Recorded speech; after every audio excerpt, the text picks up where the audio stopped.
Bismillahirrahmanirrahim. Assalamu alaikum, dear students. So today we will discuss in detail the phylum Annelida. Annelida. This word, the Annelida word, originated from Greek and Latin bases. Okay, from the word annulus, which means little ring.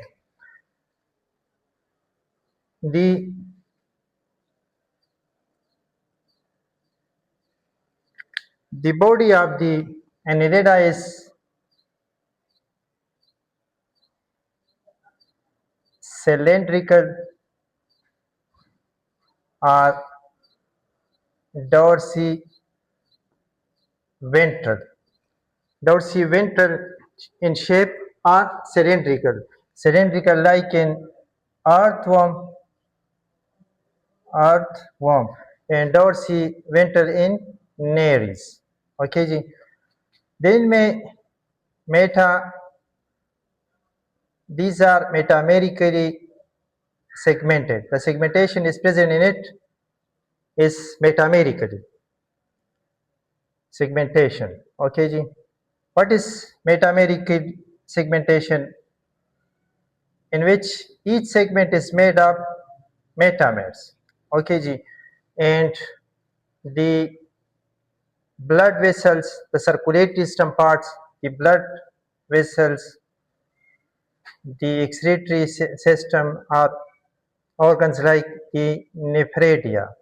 इनमें जो nephradia है ganglia are nerves placenta.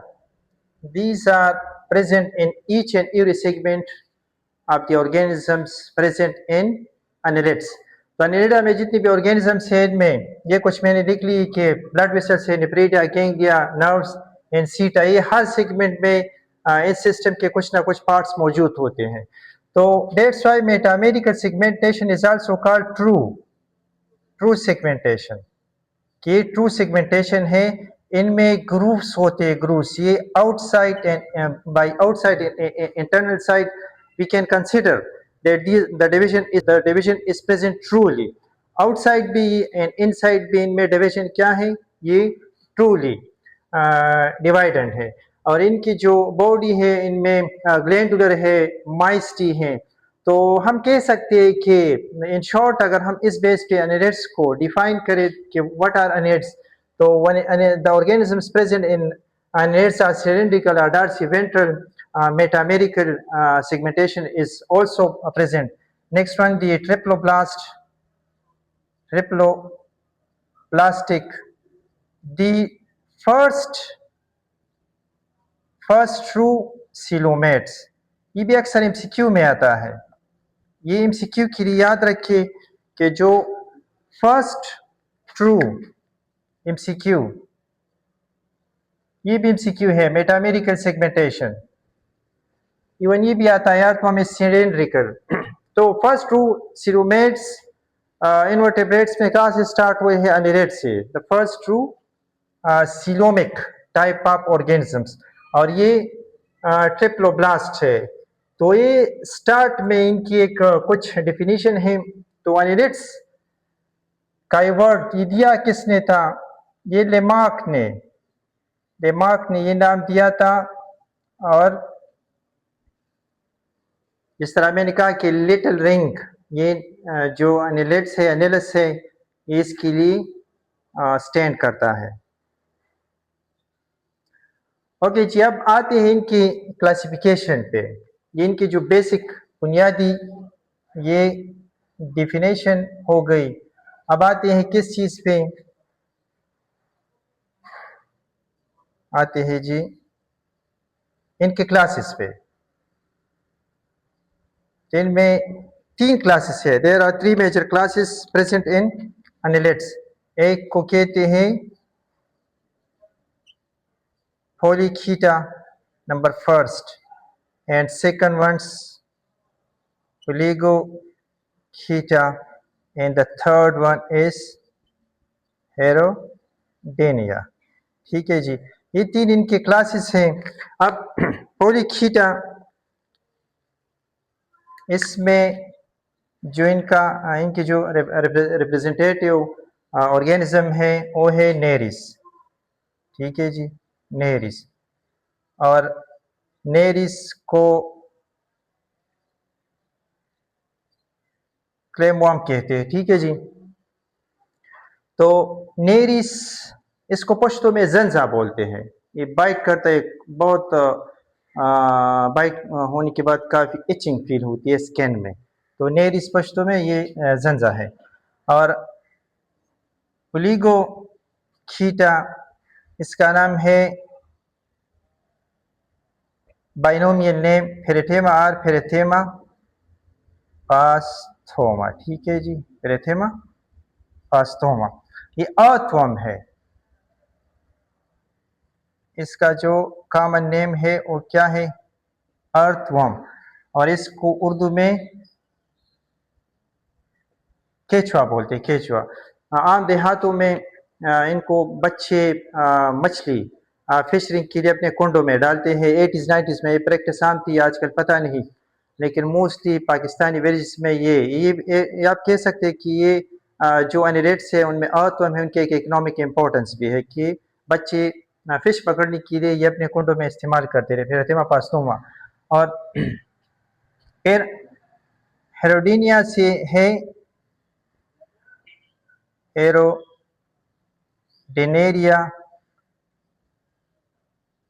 मेडिसिनेलिस, ये इनकी एक type है मेडिसिनेलिस।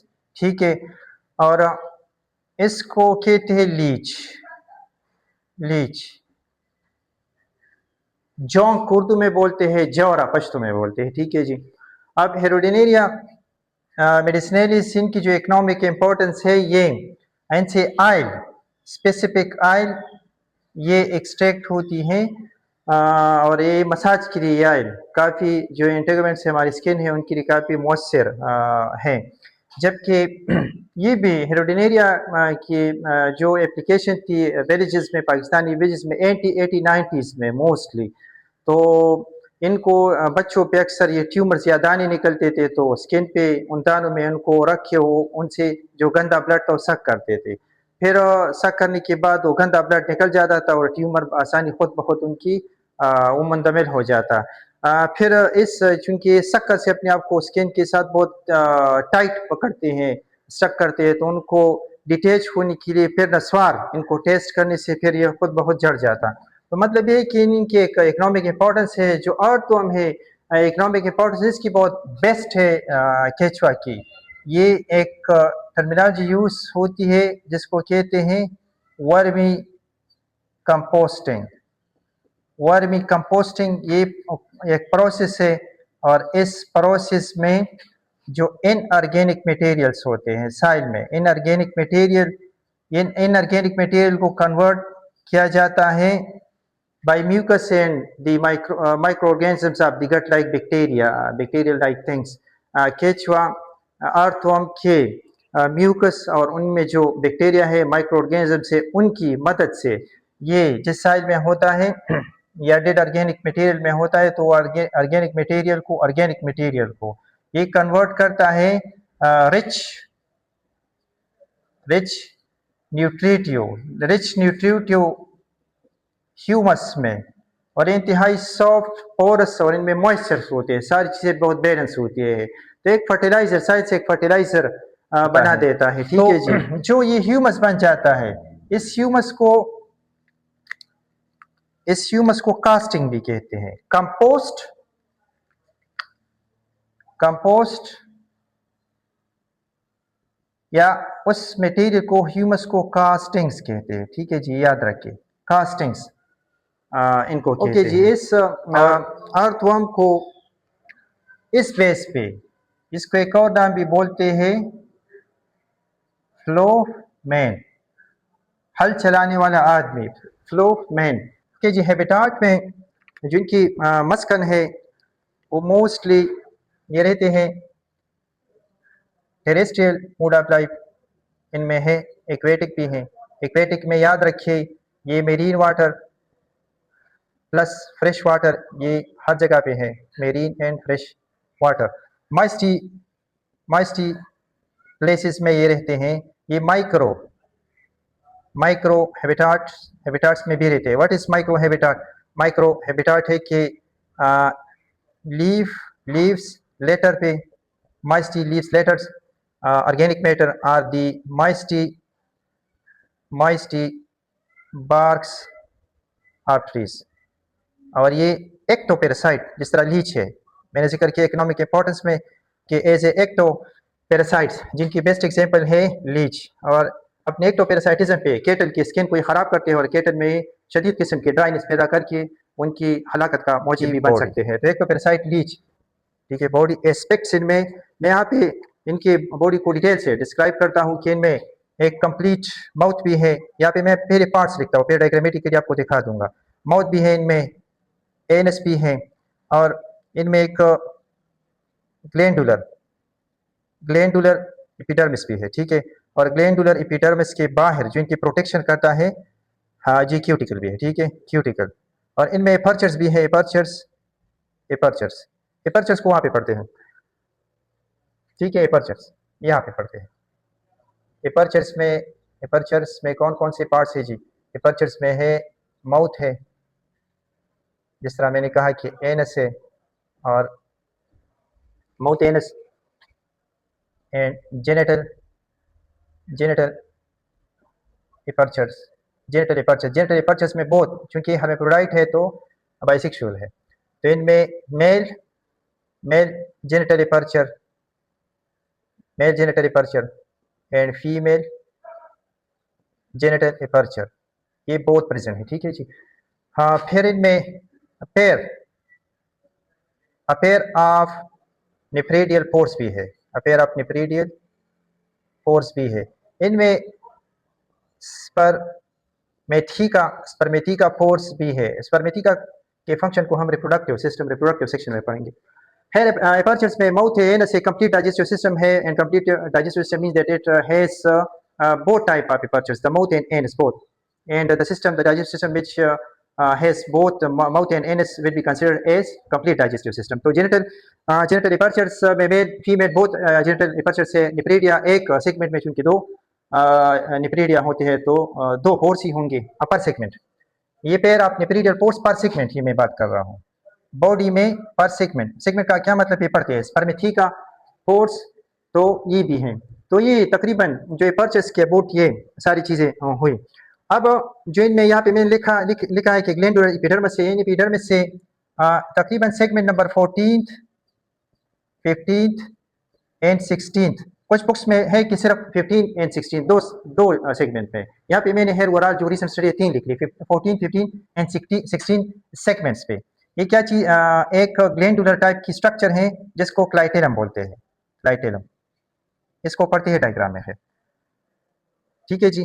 Clitellum, इनकी body पे सीटा भी है, सीटा या पेरापोडिया, और ये लोकोमोटरी ऑर्गन्स है। सीटा की तादाद कितनी होती है, पेरापोडिया की तादाद कितनी होती है, ये पढ़ते हैं। फिर टोटल सेगमेंट्स, यहाँ पे अगर मैंने लेट्स में अर्थवर्म की फिर पास्टोमा की एग्जांपल ले लूँ तो इनमें टोटल सेगमेंट्स, जिस तरह स्टार्ट में मैंने कहा कि मेटामेरिकल सेगमेंटेशन है, ट्रू सेगमेंटेशन है, इनमें ग्रुप्स है, हर सेगमेंट इंटरनल एक्सटर्नल ये डिवाइडेड है। तो और इनमें कुछ जो इनके सिस्टम्स के पार्ट्स है या सिस्टम से ऊपर सेगमेंट कोई ना कोई हिस्सा इसमें मौजूद होता है, ट्रू सेगमेंटेशन इसी को कहते हैं। तो टोटल नंबर ऑफ सेगमेंट्स या इन सेगमेंट्स को कहते हैं मेटामर्स, ठीक है, मेटामर्स। तो ये अर्थवर्म में तकरीबन एवरेज बेस पे 100 से लेकर 120 तक 100 to 120 सेगमेंट्स होते हैं। मैं इस डिस्कशन में सिर्फ एवरेज बेस पे 100 सेगमेंट्स को टारगेट करूंगा कि 100 सेगमेंट्स होते हैं, ठीक है जी। यहाँ पे एक अर्थवर्म को बनाते हैं तो कुछ जो इस बोर्ड पे आ सकता है वो बना लेंगे, ठीक है जी।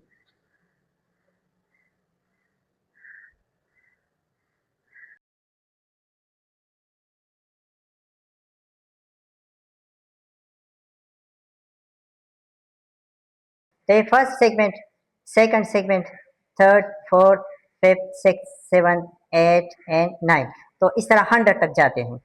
तो ये जो फर्स्ट पार्ट है, ये वाला पार्ट, तो इस पार्ट को क्या कहते हैं जी? इसको कहते हैं फर्स्ट पार्ट, इसको कहते हैं प्रो, इसको कहते हैं प्रोस्टोमियम। ठीक है जी, प्रोस्टोमियम। प्रोस्टोमियम की कैरेक्टर्स ये है बॉडी में कि इनमें नो सीलोम, इसमें सीलोम नहीं होता, याद रखिए एमसीक्यू के लिए।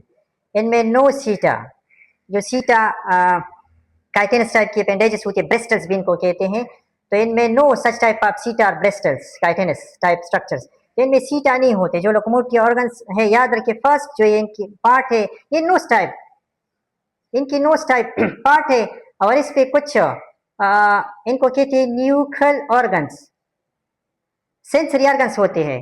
On this first portion of the earthworm a specific type, a special sensory organs are present which are called nuchal organs. What is the function of nuchal organs? Touch है, test है, ठीक है जी, तो different types के sensation इस earthworm को दे सकते हैं। तो एक नोस टाइप की स्ट्रक्चर है, ठीक है, सेंसरी ऑर्गन है, न्यूकल ऑर्गन्स इनको कहते हैं, लेकिन ये फर्स्ट सेगमेंट नहीं है इस अर्थवर्म की। मैंने नंबरिंग यहाँ से स्टार्ट नहीं की है, इसमें सीलोम भी नहीं है, इसमें भी सेकंड पोर्शन पे, सेकंड इस वाले पे, इसको कहते हैं पेरिस्टोमियम। हम बॉडी को पढ़ रहे हैं, पेरिस्टोमियम, क्या चीज? पेरिस्टोमियम, पेरिस्टोमियम, और यहाँ पे इसमें एक माउथ है, ठीक है जी। तो मतलब क्या है पेरिस्टोमियम में, क्या चीज है? पेरी अराउंड, स्टोमियम माउथ, और तो इसमें एक सुराख है माउथ वाला। तो माउथ कहाँ पे है? फर्स्ट सेगमेंट में नहीं, ये सेगमेंट है, इस सेगमेंट में है। और ये भी याद रखिए, the first segment there is no type of bristle in seta, इसमें भी सीटा नहीं होती, ये भी एमसीक्यू के लिए याद रखिए, नो सीटा, यहाँ पे कोई ब्रेस्टल्स या सीटा नहीं होते। तो ये भी एमसीक्यू है, यहाँ जो ये सारी डिस्कशन मैंने की, ये भी एमसीक्यू डिस्कशन है, और ये भी एमसीक्यू डिस्कशन है। दिस फर्स्ट सेगमेंट तो है पेरिस्टोमियम, इसमें माउथ भी है, इसमें सीलोम भी है, याद रखिए, यहाँ पे सीलोम है, ये ट्रू एक कैविटी है, लेकिन इसमें सीटा नहीं है। फिर फिर सेकंड सेगमेंट, ये वाला जी, सेकंड सेगमेंट, इसको कहते हैं बक्कल, बक्कल सेगमेंट, क्या चीज? Buccal segment. तो ये सेकंड, इसमें बक्कल कैविटी है, इन शॉर्ट बक्कल कैविटी है, that's why it is called buccal segment. तो second segment is called buccal segment. फिर third and onward segments, this to up to 100, इसको कहते हैं ट्रंक सेगमेंट्स, क्या चीज? The trunk segments, third, fourth, fifth. अभी याद रखिए, यहाँ पे मैंने कहा था कि 14th यहाँ पे तुम्हें बना ही नहीं सकता, लेकिन 14, 15 और 15 एंड 16 पे, ये तीनों कुछ बुक्स में 3 है, मैं दोबारा कह रहा हूँ, 15, 16 दो सेगमेंट्स में एक ग्लैंडुलर स्ट्रक्चर है। आप ये मान ले कि ये 7th और ये 8th सेगमेंट, ये मान ले कि ये है 14th एंड 15th सेगमेंट, ठीक है जी। तो यहाँ पे एक ग्लैंडुलर स्ट्रक्चर है 14 एंड 15 सेगमेंट पे, इसी तरह के ग्लैंडुलर स्ट्रक्चर है, ये स्ट्रक्चर है, ठीक है जी। और इस स्ट्रक्चर को क्या कहते हैं? क्लाइटेलम कहते हैं, ये क्लाइटेलम है, इसको क्या बोलते हैं? ये क्लाइटेलम है, क्लाइटेलम, द ग्लैंडुलर स्ट्रक्चर। और ये इसमें एक स्पेशल टाइप की स्ट्रक्चर को सिक्रीट करता है, जिसको कुकून बोलते हैं। तो मतलब यहाँ पे एक कुकून इसके साथ बन जाते हैं। कुकून क्या चीज़ है? जितनी भी अर्थवर्म के छोटे छोटे एम्ब्रियोस होते हैं यहाँ पे स्टोर होते हैं, एक स्पर्म स्टोर होते हैं, वो फर्टिलाइजेशन यहाँ पे करते हैं, और 3 से लेकर तकरीबन 7 तक जो अर्थवर्म की नन्हे नन्हे एम्ब्रियोस है वो यहाँ पे पलते हैं। तो दो से लेकर तकरीबन 3 वीक्स तक, 14 to 21 डेज तक। लेकिन क्लाइटेलम को खैर फिर भी रिप्रोडक्शन सेक्शन में पढ़ लेंगे। यहाँ पे सिर्फ इस बॉडी के स्ट्रक्चर में कि 14 एंड 15 सेगमेंट पे सारी जो बॉडी की कलर है वो क्ले टाइप की है। अर्थवर्म की बॉडी की जो कलर है वो क्ले है, लेकिन ये ट्रांसपेरेंट है। ये जो क्लाइटेलम की टेक्सचर है क्ले टाइप नहीं है, जरा वाइट, जरा हल्का माइल्ड क्ले टाइप है, ट्रांसपेरेंट है। ये दिखता है, इसमें ये नजर आता है कि इनसे एक डिफरेंट टाइप की स्ट्रक्चर यहाँ पे मौजूद है। स्पर्मेटिका पोर्स भी यहाँ पे होते हैं, नेप्रिडियल पोर्स खैर वो तो पर सेगमेंट हर सेगमेंट में होते हैं, कैसे होते हैं वो एक्सरेट सिस्टम में डिटेल से पढ़ेंगे। तो बस सिर्फ ये कंफर्म करें कि फर्स्ट सेगमेंट को क्या कहते हैं, सेकंड सेगमेंट को क्या कहते हैं। फर्स्ट सेगमेंट के ऊपर जो है ये हिस्सा है जिसपे न्यूकल ऑर्गन्स होते हैं, prostomium, peristomium, buccal segment and trunk segments. तो ये 100 तक इस तरह की ये जो हिस्सा है ये चलता रहता है। अब बॉडी की जो स्ट्रक्चर है वो तकरीबन यहाँ पे मुकम्मल हो जाती है। सिस्टम। तो याद रखिए इनमें कंप्लीट डाइजेस्टिव सिस्टम है। कंप्लीट डाइजेस्टिव सिस्टम से मेरा मतलब ये है कि इसमें एनिडेट्स में माउथ है, माउथ में फिर बक्खल, माउथ बक्कल कैविटी, फिर है फैंक्स, उसके बाद है एसोफेगस, एंड एसोफेगस के बाद है crop, then gizzard, crop and gizzard, and then stomach, stomach.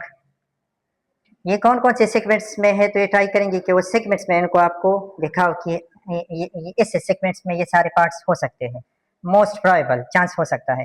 तो स्टमक के बाद फिर intestine and the last part anus. ठीक है जी, बस सिर्फ यहाँ पे याद रखिए कि जो ये क्रॉप है ये इनकी खुराक को मॉइस्ट करता है, ठीक है, बनाता है। और गेजर्ट है इसकी जो मैकेनिकल डाइजेशन है, मैकेनिकली डाइजेशन वो यहाँ पे करता है। कौन? ये गेजर्ट। ये एक 8-9 सेगमेंट्स में होते हैं, सिमिलर सेगमेंट्स में 2 पार्ट्स होते हैं। सॉरी, ये मैं बात कर रहा हूँ क्रॉप एंड गेजर्ट की, 8-9 सेगमेंट में होते हैं। फिर स्टमक में ये केमिकली, एंजाइमेटिकली, इनकी केमिकली डाइजेशन यहाँ पे होती है। ठीक है जी, तो मतलब ये है कि moistening, softening, mechanical digestion and chemically digestion. तो यहाँ पे ये 3 पार्ट्स डाइजेशन में भी, डाइजेस्टिव सिस्टम के पार्ट्स है तो डाइजेस्टिव सिस्टम में हिस्सा लेते हैं। तो ये बुनियादी पार्ट्स है, ये कहाँ कहाँ पे होते हैं? नर्वस सिस्टम में कौन कौन से पार्ट्स हैं? नर्वस सिस्टम में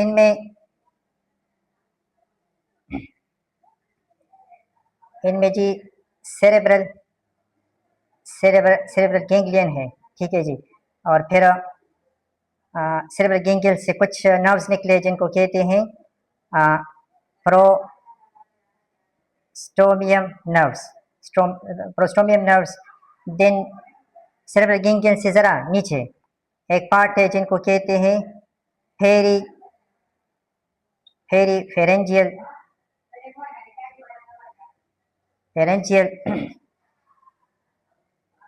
कनेक्टिव्स। ठीक है जी, और देन उसके बाद पार्ट है सब फेरेंजियल गैंग्लियन, फिर सेगमेंटल गैंग्लिया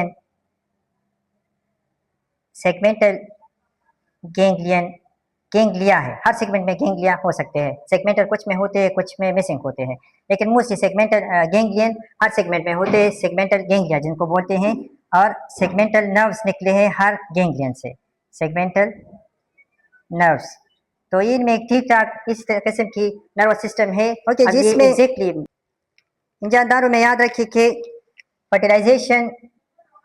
फर्टिलाइजेशन अगर अर्थवर्म को लेते हैं, फर्टिलाइजेशन ये external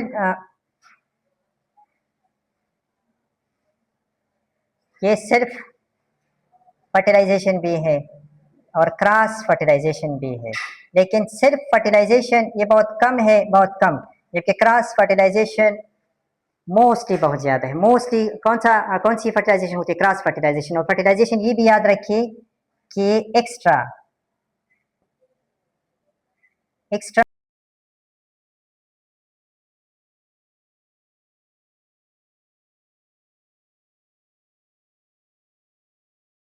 outside the body fertilization इसमें होती है।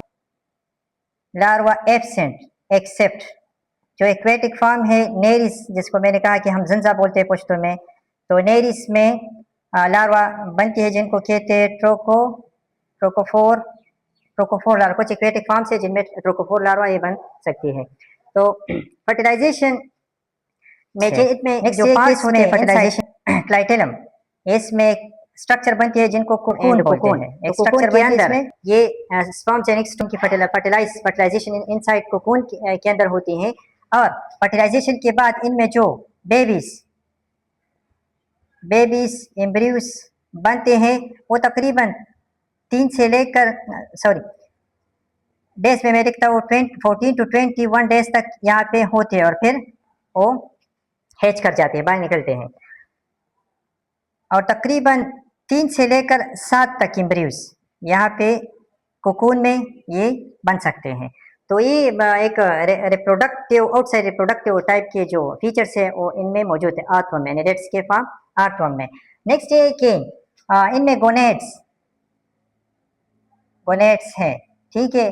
और ये जो आर्थवर्म है या मोस्ट सारे एनिडेट्स है वो बाइसेक्सुअल है, मीन्स हर्मेफ्रोडाइट्स है।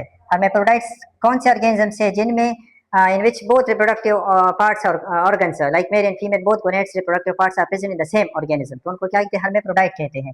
अब हर्मेफ्रोडाइट में मेल पार्ट्स भी है, मेल गोनेड्स जिनको कलेक्टिवली कहते हैं। मेल में कौन कौन से पार्ट्स हैं, फीमेल में कौन कौन से पार्ट्स है? तो मेल में टेस्टिस है बोथ, और फिर सेमिनल वेसिकल्स है, ठीक है जी। टेस्टिस सेमिनल वेसिकल्स, कुछ डक्ट्स है, एक्सेसरी ग्लैंड्स है, प्रोस्टेट ग्लैंड्स है। तो ये सारे पार्ट्स इनमें है। प्रोस्टेट ग्लैंड्स फर्टिलाइजेशन या स्पर्म के आसानी के साथ निकलने में, ये एक्सेसरी ग्लैंड्स वगैरह ये मदद करते हैं फर्टिलाइजेशन में। सेमिनल वेसिकल्स का फंक्शन ये कि स्पर्म्स को स्टोर करता है, मैच्योर करते हैं, मैच्योरेशन में हेल्प आउट करता है, ठीक है। टेस्टिस में स्पर्म्स बनते हैं। और फिर जेनिटल एपर्चर भी है। इस तरह फीमेल में ओरिस है, ठीक है जी, ओरिस। फिर ओविडक्ट्स है, ओविडक्ट्स और जेनिटल फोर, एपर्चर और फोर ये प्रेजेंट है। और इस लोब्ड टाइप की है, 10 लोब्स होते हैं, वो मैं बना दूंगा डायग्राम में। तो लोब्ड टाइप की यहाँ पे लिखना चाहिए था, लोब टाइप की ये ओवरी है, सही है। तो कुछ इस किस्म की रिप्रोडक्टिव सिस्टम्स या सारे रिप्रोडक्टिव कंप्लीट रिप्रोडक्टिव सिस्टम फेरेथेमा पास्टोमा या एनिडेट्स में ये पाया जाता है। अब चलो आइए, इस तरह मैंने कहा कि न्यूकल ऑर्गन्स होते हैं, ये कहाँ पे होते हैं, इनकी लोकेशन है प्रोस्टोमियम में। प्रोस्टोमियम में ये न्यूकल ऑर्गन्स होते हैं टेस्ट के लिए, टच के लिए। तो प्रोस्टोमियम ऑर्गन्स कहाँ पे, प्रोस्टोमियम न्यूक्लियर ऑर्गन्स कहाँ पे है, ये प्रोस्टोमियम में है, जो फर्स्ट नोज की टाइप की स्ट्रक्चर है, नॉट फर्स्ट सेगमेंट। इनमें फोटो रिसेप्टर्स भी है, हीमो रिसेप्टर्स भी है, ठीक है जी। इनमें स्टेटो, एनिडेट्स की मैं बात कर रहा हूँ, स्टेटोसिस्ट्स ये भी है, ठीक है जी। तो ये सारे ऑर्गन्स यहाँ पे होते हैं। इनमें स्केलेटन सिस्टम होता है कि नहीं, तो यहाँ पे स्केलेटल या स्केलेटन ओके, यहाँ पे इसमें है जिनको कहते हैं हाइड्रोस्टेटिक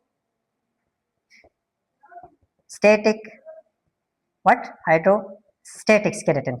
और ये मसल से हेल्प लेता है। जो इनमें सीलोमिक कैविटी है, उस सीलोमिक कैविटी में सीलोमिक फ्लूइड है, तो वो फ्लूइड, इस कैविटी में ये सीलोमिक फ्लूइड मसल्स के सपोर्ट से इन ऑर्गेनिजम्स कैंडिडेट्स को सपोर्ट देता है और शेप देता है, ठीक है। तो एक सपोर्टिव टाइप की ये इनको हेल्प आउट करता है। मॉइस्टी एपिडर्मिस के थ्रू ये इंस्पायर करता है, एपिडर्मिस के थ्रू जो मॉइस्टी होता है, गीला होता है, ये साइड में होते हैं या मॉइस्टी प्लेसेस में होते हैं, तो वहाँ से ये काफ़ी माइक्रो एरोफेरिक है, थोड़ी सी ऑक्सीजन कंसंट्रेशन में, बहुत लो ऑक्सीजन कंसंट्रेशन में भी ये ऑक्सीजन को ये इसकी जो एपिडर्मिस है वो एब्जॉर्ब कर सकती है, डिफ्यूजन से हो सकता है मतलब। तो ये थ्रू एपिडर्मिस, मॉइस्ट एपिडर्मिस से ये ले सकता है। और इनमें गिल्स होते हैं, लेकिन एक्वेटिक फॉर्म में गिल्स होते हैं, यानी नेरिस में इनमें गिल्स के स्ट्रक्चर, गिल्स टाइप स्ट्रक्चर्स ये प्रेजेंट होते हैं। और रेस्पिरेशन इनके ब्लड में, मीन्स इनके प्लाज्मा में एक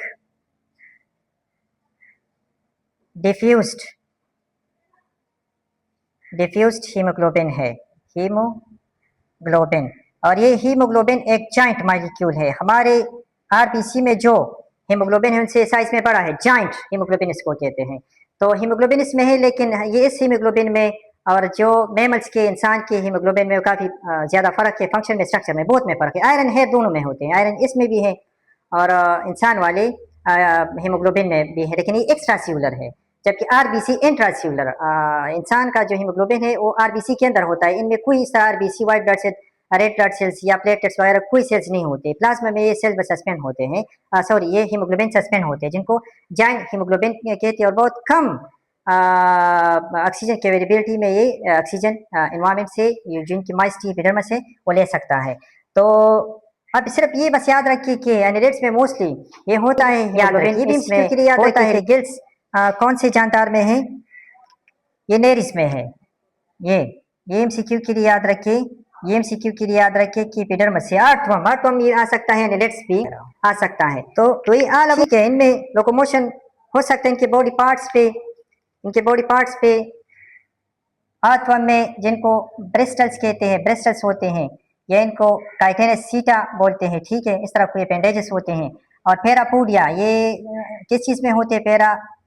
पेरापोडिया ये नेरिस में, ये नेरी एक्वेटिक फॉर्म में पेरापोडिया होते हैं। तो ये ब्रेस्टल्स या सीटा ये अक्सर MCQ में आता है कि जी the locomotory organs present in annelids are earthworm. तो बाकी ऑप्शंस ये नहीं होता, सिर्फ ये सीटा दिया गया होता है, तो याद रखिए सीटा को मिस नहीं करना है MCQ में, लोकोमोटरी ऑर्गन्स में। और ये तो नहीं आएगा अब जो मैं डिस्कस कर रहा हूँ कि पर सेगमेंट सीटा की तादाद ये कितनी होती है? ये 8 सीटा हो सकते हैं, ठीक है जी।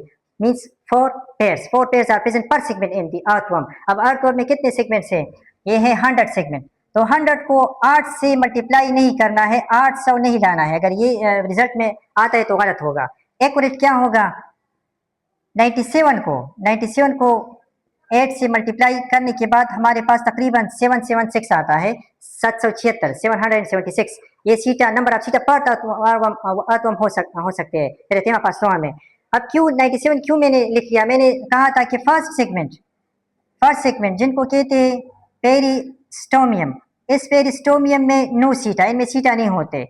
और क्लाइटेलम की अगर हम बात करें, जो अगर एवरेज बेस पे लेते हैं 14 एंड 15 सेगमेंट पे होते हैं अर्थवर्म के, तो 14 and 15 segment are on this clitellum, there are no seta type of structures, locomotive structures present. तो 14 एंड 15 सेगमेंट पे सीटा स्ट्रक्चर नहीं है, फर्स्ट सेगमेंट पे पेरिस्टोमियम इनमें ये स्ट्रक्चर नहीं है, तो 3 सेगमेंट्स हो गए। तो यहाँ पे मैंने 3 सेगमेंट 100 से सब्सट्रैक्ट किए, तो कितनी आ गई? 97, 8 से ज़रब दे दे तो 776 ये सीटा की तादाद यहाँ पे हो सकती है।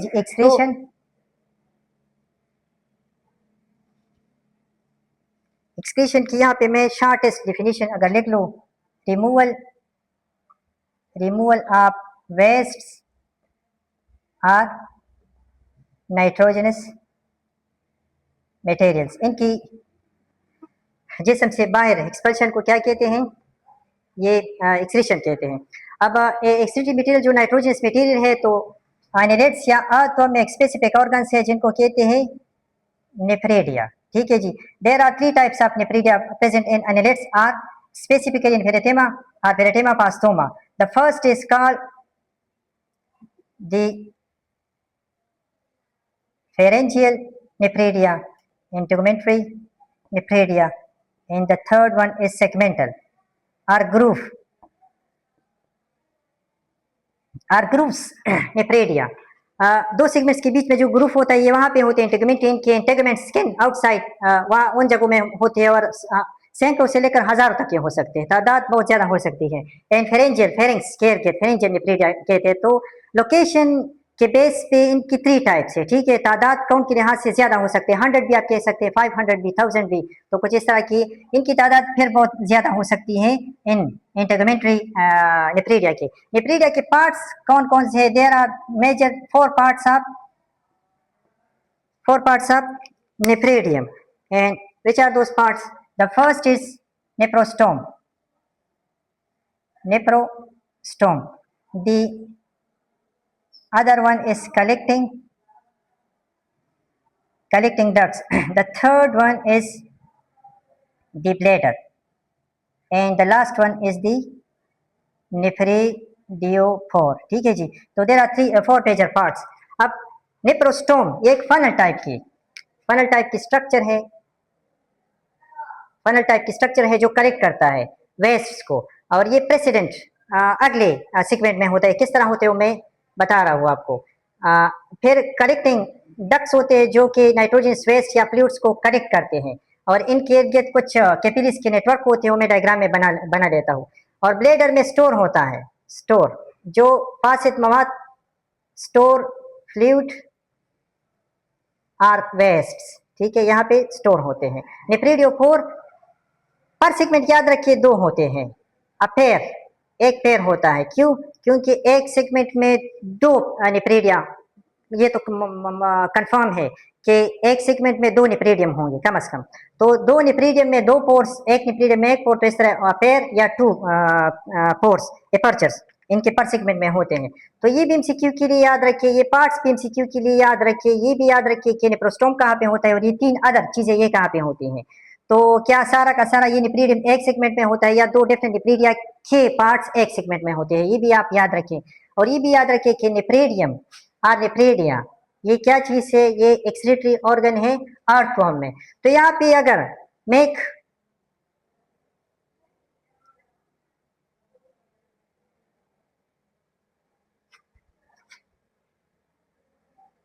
एक अर्थवर्म के बॉडी को, यहाँ पे कुछ सेगमेंट्स मैंने बना दी, कुछ भी रैंडम सेगमेंट्स यहाँ पे,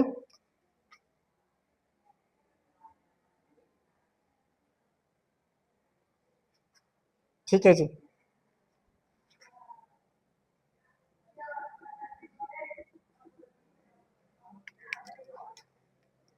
अब इसमें इस सेगमेंट में ये पार्ट,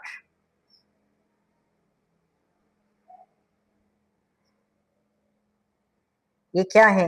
ये है नेफ्रोस्टोम, और फंक्शन मैंने ऊपर आपको बता दिया कि नेफ्रोस्टोम एक फनल शेप स्ट्रक्चर होती है जो कलेक्ट करता है वेस्ट को।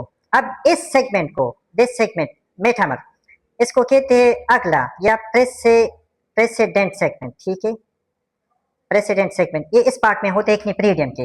अब ये नेफ्रिडियम सारा नहीं है, इस नेफ्रिडियम की यहाँ पे देख ले, ये यहाँ पे आया है और यहाँ पे इनमें ये पार्ट्स है। तो सेकंड पार्ट मैंने वहां पे क्या लिखा है? कलेक्टिंग डक्ट्स है। ये क्या है? कलेक्टिंग डक्ट्स, ठीक है जी। और ये इस सेगमेंट के बाद जो सेगमेंट है जिसमें ये होता है, इसको मैं यहाँ पे नाम देता हूँ करंट सेगमेंट, वो है प्रेसिडेंट सेगमेंट, ये है करंट सेगमेंट, ठीक है। और इस ट्यूब्यूल से यहाँ पे नेटवर्क ऑफ कैपिलरीज है, यहाँ पे ये आप देख सकते हैं, नेटवर्क आप कैपिलरीज सराउंड कर गए हैं। और इन कैपिलरीज फंक्शन क्या है? इनकी फंक्शन ये कि ये एब्जॉर्प्शन, सिक्रीशन एंड फिल्ट्रेशन, जिस तरह हमारी किडनी में नेफ्रॉन्स करते हैं फिल्ट्रेशन, तो ये यहाँ पे वो बुनियादी फंक्शन है, the filtration, secretion, absorption do by which part in the nephridium network of capillaries which surrounds the collecting ducts, these ducts. फिर इन डक्ट्स के बाद जो पार्ट होता है वो ये है, ये पार्ट,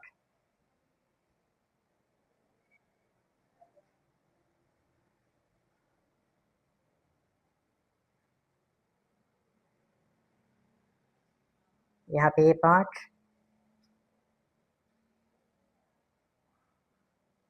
ठीक है जी। अब इसको क्या कहते हैं?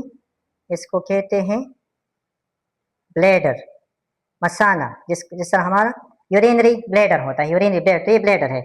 और ब्लैडर का काम ये है कि store the fluids or waste, जो नाइट्रोजन वेस्ट है उनमें यहाँ पे एक पेशाब टाइप की चीज यहाँ पे स्टोर हो सकती है, यूरिन यहाँ पे स्टोर होता है, ये फंक्शन ये है। और ये फोर, ये है नेफ्रिडियो फोर, तो नेफ्रिडियो पोर से एक्सपल्शन होता है। इस तरह के नेफ्रिडियम पोर दो होते हैं, एक इस साइड पे एक इस साइड पे, दो पोर होते हैं। There are two a pair of nephridia present per segment, so there are a pair of pores, nephridiopores are present, there are two pores present. तो ये सारी चीजें एमसीक्यू के लिए आप याद रखिए कि कितने पार्ट से कितने पोर्स से पर सेगमेंट ये कितने हो सकते हैं नेफ्रिडिया। और इस सेगमेंट में, एक सेगमेंट में सारा नेफ्रिडियम नहीं होता, एक सेगमेंट में इसका एक पार्ट होता है जिसको मैं प्रेसिडेंट सेगमेंट बोलता हूँ। नेक्स्ट सेगमेंट में इनके तीन पार्ट्स होते हैं, ये तीन पार्ट्स, ये नेफ्रोस्टोम, ये सिर्फ इस पार्ट में है एक नेफ्रिडियम के, जबकि मजीद जो तीन पार्ट्स है कलेक्टिंग डक्ट्स, ब्लैडर, नेफ्रिडियोपोर, ये जो इसके पीछे इसके साथ नाइबर में अदर सेगमेंट है, ये तीन पार्ट्स वहां पे होते हैं। अब अदर नेफ्रिडियम के बिल्कुल इस तरह, अदर नेफ्रिडियम के ये अदर नेफ्रिडियम का ये नेप्रोस्टोम वाला पार्ट हो, इस तरह किस्सा चलता है, कंटिन्यूएशन ये होती है।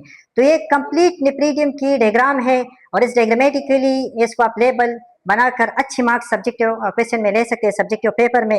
प्लस अगर इनसे आपके कंसेप्ट भी क्लियर हो सकते हैं तो आपको मेडिकल टेस्ट में MCQ में कोई मसला नहीं होगा। अब आते हैं, चलो सर्कुलेटरी सिस्टम को पढ़ते हैं।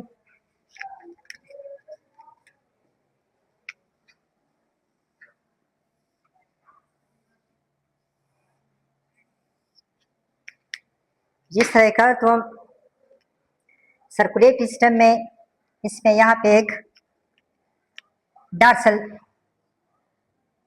यहाँ पे एक डार्सल वेसल होता है, ठीक है। यहाँ पे भी एक डार्सल वेसल है, ये डार्सल वेसल, डार्सल वेसल, ठीक है जी।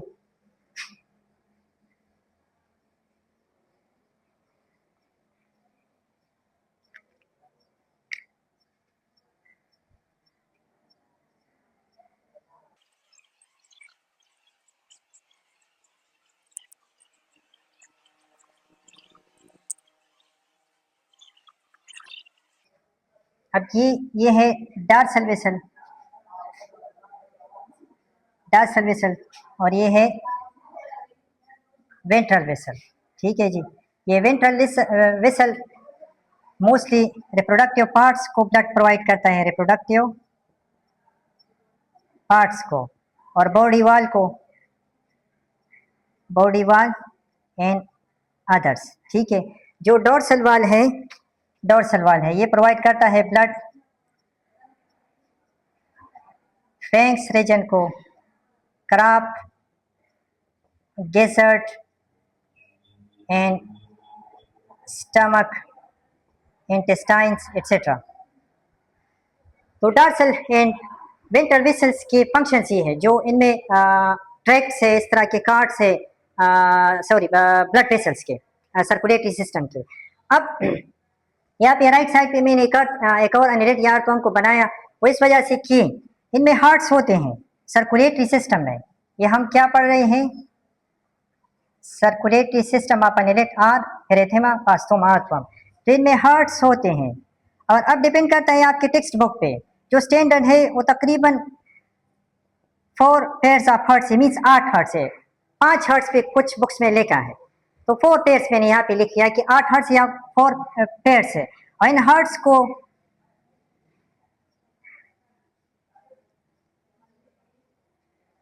आर्चेस या आयोटिक हार्ट्स कहते हैं, ठीक है जी, या जस्ट हार्ट्स भी कहते हैं, या इनको स्यूडो हार्ट्स कहते हैं, स्यूडो हार्ट्स, ठीक है जी, या लेटरल, लेटरल हार्ट्स। जिस बुक ने आपके टेक्स्ट बुक में जो भी वर्ड उनको फॉलो करे, लेटरल हार्ट्स हैं, और ये मस्कुलर है, मस्कुलर, और इनमें कोई ऐसी चैम्बर्स नहीं होती जिस तरह इंसान के हार्ट में 4 चैम्बर्स होते हैं।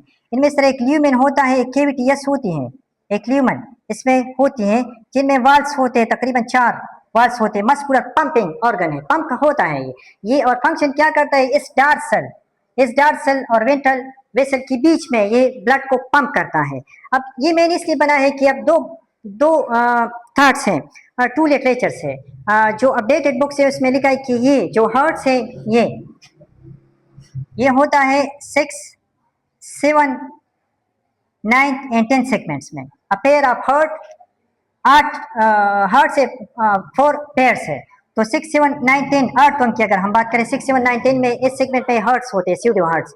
जबकि ये अपडेटेड जो बुक्स है उनके अबाउट, जबकि कुछ बुक्स में है कि वहाँ पे ये हार्ट्स होते हैं, कहाँ पे, ये 7, 9, 12 एंड 13। तो अब आपके टेक्स्ट बुक में जो सेगमेंट्स, अगर सेगमेंट्स का जिक्र है कि यहाँ पे होते हैं, उनको फॉलो करें। मैं इसको रिकमेंड करता हूँ, ये रिसेंट जो बुक से रिसर्च है कि 6, 7, 9, 10 हार्ट्स की लोकेशन यहाँ पे है। अब 6, 7 and 9, 10 means 6, 7 and 9 and 10 hearts यहाँ पे है। किस तरह है, यहाँ पे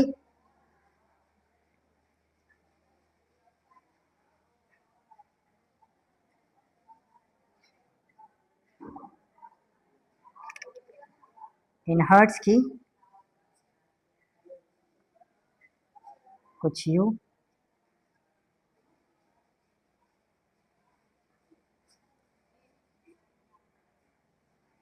कुछ इस तरह की ओरिएंटेशन है। सही है जी।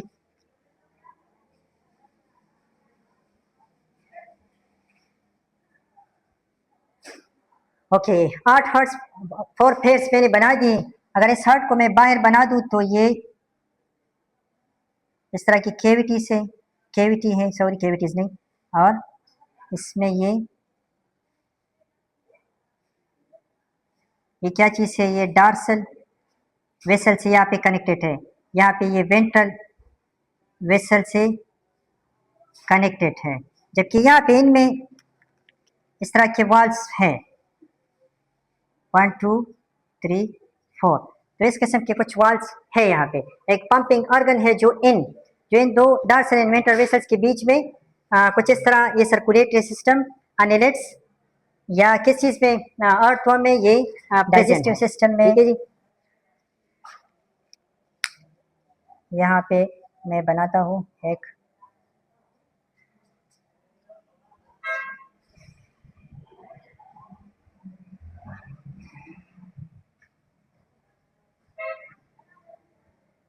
अर्थवर्म को। ठीक है जी, तो इसमें ये सेगमेंट्स है, ये सिलेंड्रिकल बॉडी है। मैंने स्टार्ट में कहा था कि अर्थवर्म है सिलेंड्रिकल बॉडी, और इसमें ये first segment, second, third, fourth, fifth, अगर इसको मजीद है डिवाइड करें, इस तरह इसमें डिवीजन करें, इसमें fifth, six, seven, eight, nine, 10th, 11th, 12th and so on. ये सेगमेंट है इनमें। और फर्स्ट सेगमेंट में यहाँ पे माउथ, फर्स्ट सेगमेंट में ये माउथ है। ठीक है जी, फिर माउथ के बाद ये बक्कल कैविटी,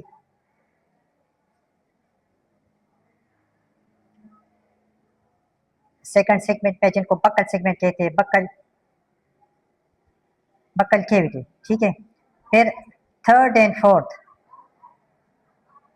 ये fangs, most probably in segments में ये पार्ट्स होते हैं मोस्ट प्रोबेबली।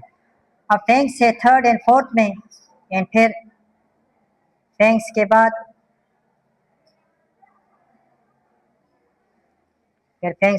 यहाँ पे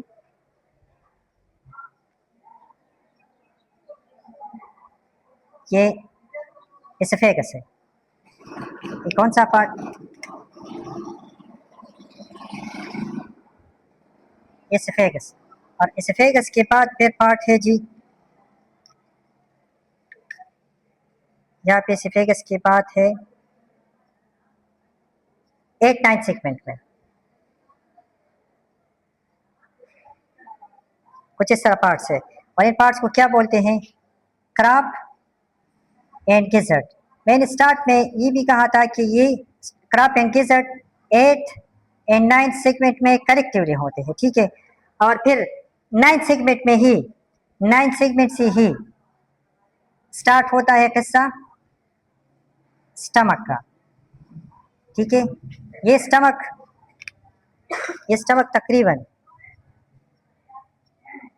तकरीबन 9th सेगमेंट से 15th सेगमेंट, 14th और 15th सेगमेंट तक ये स्टमक की लेंथ होती है।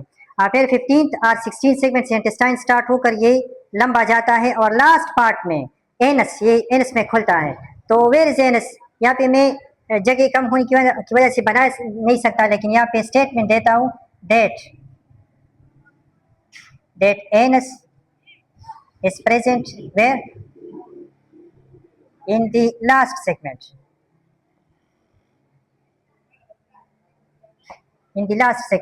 that anus is present in the last segment। ठीक है जी, अब ये तो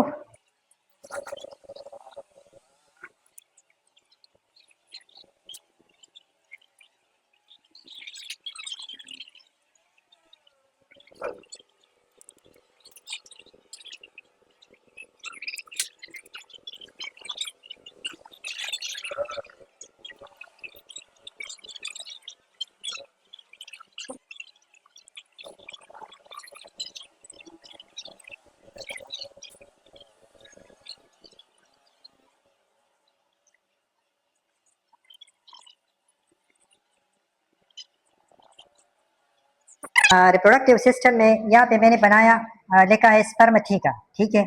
ये spermatheca takes sperm store from other earthworm. ये जिस तरह मैंने कहा कि क्रॉस फर्टिलाइजेशन को फेवर करता है, तो स्पर्मेथिका वो यहाँ पे कुछ ऑर्गन से, पाउचेस से 4 राइट 4 पेयर से 8 है। तो ये 8 सेक्स जो स्पर्मेथिका है ये स्पर्म्स को स्टोर करता है यहाँ पे, लेकिन स्पर्मेथिकल ओपनिंग्स इनके बॉडी एक्स्ट्रा एपिडर्मिस में, एक्सटर्नल एपिडर्मिस में होते हैं, लेकिन वहाँ से ये लेते हैं स्पर्म्स दूसरे अर्थवर्म से। ये अपने स्पर्म्स यहाँ पे स्टोर नहीं करते, ये दूसरे अर्थवर्म से ये क्या चीज लेते हैं, ये स्पर्म लेते हैं। और यहाँ पे ये पार्ट क्या है, ये टेस्टिस है, एक को टेस्टिस टेस्टिस 2 है। यहाँ पे कुछ एक्सेसरी, यहाँ पे एक्सेसरी ग्लैंड्स भी होते हैं जो इनके फर्टिलाइजेशन में हेल्प आउट करते हैं। ये जेनेटिकल एपर्चर है, जेनेटिकल पोर भी कहते हैं। और ये प्रोस्टेट ग्लैंड है, क्या चीज़, प्रोस्टेट ग्लैंड्स, ठीक है। ये डक्ट वास डिफरेंस है, ठीक है, एक के लिए वास डिफरेंस या 2 के लिए। तो यहाँ पे ये भी डक्ट है, डक्ट टेस्टिस से स्पर्म ये डक्ट में आकर यहाँ पे ये पाउचेस से टेस्टिकल पाउचेस इनको कहते हैं, टेस्टिस पाउचेस, ये 2 या 6। यहाँ पे ये इस पाइप में एक्सेसरी ग्लैंड्स में यहाँ पे प्रोस्टेट ग्लैंड्स के साथ मिलकर, तो इस एपर्चर्स के साथ ये निकलते इस डक्ट को, ये वाला डक्ट, 2 डक्ट है, इस डक्ट को क्या कहते हैं, कॉमन प्रोस्टेट सेमिनल डक्ट, ठीक है, कॉमन प्रोस्टेट सेमिनल डक्ट। यहाँ पे इनके अंदर और भी, यहाँ पे मैं बनाता हूँ ट्रू जो जिस सेगमेंट में होता है यहाँ पे पॉसिबल मेरे लिए है नहीं, क्योंकि जगह वो और तो उनके सारे सेगमेंट्स में यहाँ पे मैं ड्रा नहीं कर सकता, लेकिन एक आइडिया दे रहा हूँ कि सेगमेंट में इनकी पोजीशन या स्ट्रक्चर कैसे हो सकते हैं। तो हर्मेफ्रोडाइट है, तो हर्मेफ्रोडाइट में यहाँ पे और भी है, यहाँ पे इस तरह इनमें ग्लैंड डिफरेंट, इस तरह इनमें सेक्स होते हैं, लॉब्यूल्स होते हैं, 1 2 3 4 5 6 7 8 9 10 होते हैं। तो 10 इनमें फिर अंदर क्या चीजें हैं, इनमें इस तरह अंडे है, एग्स है, ठीक है, इनमें एग्स होते हैं। हर लॉब्यूल में इस तरह की ये क्या चीज है, एक ओरी है, ओरी 2 होते हैं, याद रखिए 2 ओरी होते हैं। और इस ओरी से यहाँ पे एक डक्ट निकला है जिसको क्या कहते हैं, उई डक्ट कहते हैं। और उई डक्ट में फिर यहाँ पे जेनिटल एपर्चर है, जेनिटल पोर। तो मतलब ये कि ओरीज 2 हैं, और इस तरह 10 लॉब्यूल्स इनमें होते हैं, लोब्स होते हैं, उनमें एग्स हैं। और इस तरह सेल्फ फर्टिलाइजेशन ये करता है, डायरेक्ट अर्थवर्म, बेबीज अर्थवर्म निकलते हैं, और लार्वा सिर्फ में स्टार्ट में मैंने कहा कि वहाँ पे होते हैं। तो ये एक डायग्रामेटिकल प्रेजेंटेशन है किस चीज़ की, रिप्रोडक्टिव सिस्टम की। अब आते हैं नर्वस सिस्टम पे। तो नर्वस सिस्टम में ये एक यहाँ पे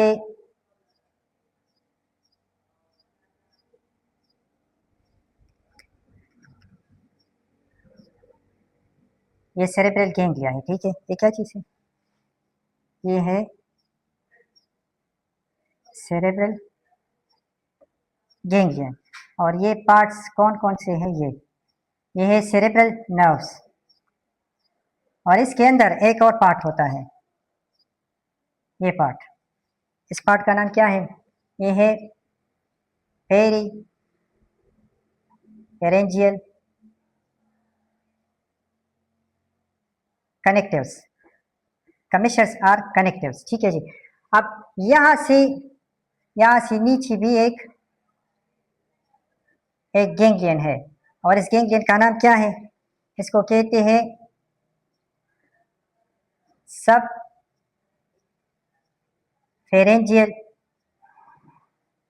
गैंग्लियन, सब फेरेंजियल गैंग्लियन। और फिर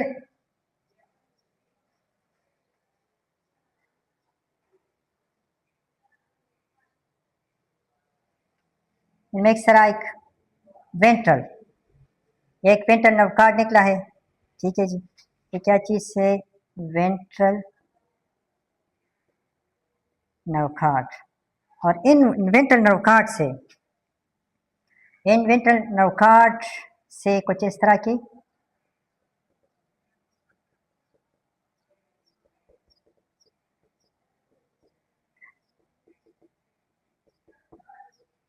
हर सेगमेंट में नर्व्स निकले हैं। जिस तरह हमने नेफ्रेडियम में पढ़ा कि वो सेगमेंटल नेफ्रेडिया, उनको सेगमेंटल नेफ्रेडिया भी कहते हैं, हर सेगमेंट्स में उनके पार्ट्स होते हैं। तो यहाँ पे इनको कहते हैं सेगमेंटल नर्व्स। क्या जी? Segmental nerves. और इनकी ये जो सेगमेंटल नर्व्स है, यहाँ पे हर सेगमेंट में इस तरह क्लस्टर ऑफ नर्व्स भी होते हैं, मोस्टली हर सेगमेंट में, और उनको क्या कहते हैं? Segmental ganglion. ओके, तो segmental ganglion, segmental nerves, cerebral ganglion, subpharyngeal ganglion और पेरीफेरेंजियल कनेक्शंस और कनेक्टिव्स। तो इनके एक नर्वस सिस्टम डिग्रामेटिकली आप इसको इस तरह प्रेजेंट कर सकते हैं। ठीक है जी। अब लास्ट में मसल्स पे आते हैं कि इनमें मसल्स कौन से टाइप के होते हैं, इसी ही डायग्राम में पढ़ते हैं। और मसल्स को मैं कि ये first, outer, middle and inside, ये मसल्स के लिए मैं यहाँ पे नॉट बॉडी वॉल्स के कुछ मसल्स होते हैं, एक आउटर, मिडल एंड इनर। अब जो एपिडर्मस में आउटर लेयर में या सबसे बाहर मसल्स होते हैं वो सर्कुलर मसल्स होते हैं, सर्कुलर मसल। एंड बीच में oblique muscles, white oblique muscles होते हैं, और इनमें लैंगिट्यूडनल मसल्स होते हैं। तो there are 3 types of muscles present in DNA, that's are specially circular, oblique and longitudinal. ये 3 टाइप्स के मसल्स होते हैं कि outer, middle and inner wall के लेयर्स में। तो इन मस्कुलेचर के बेस पे सीटा, पेरापोडिया, इन मसल्स के बेस पे ये लोकोमोशन हल्की फुल्की कर सकता है। तो इनसे आप एमसीक्यूज भी डिटेल में अगर आप इनको नोट करें, डिटेल में जाए, अच्छी तरीके से इनको सुने, नोट करें, तो एमसीक्यू में कोई मसला आपको नहीं होगा। जिस टाइप इन इंडिकेट हुई एनसीईआरटी हो, जो जिस टाइप के टेस्ट को भी आप फेस करोगे इंशाल्लाह। और सब्जेक्टिव टेस्ट में तो कोई भी मसला नहीं होगा, और आप लेबर डायग्राम के साथ अपने सब्जेक्टिव क्वेश्चन को सॉल्व करें। Wish you a very best of luck.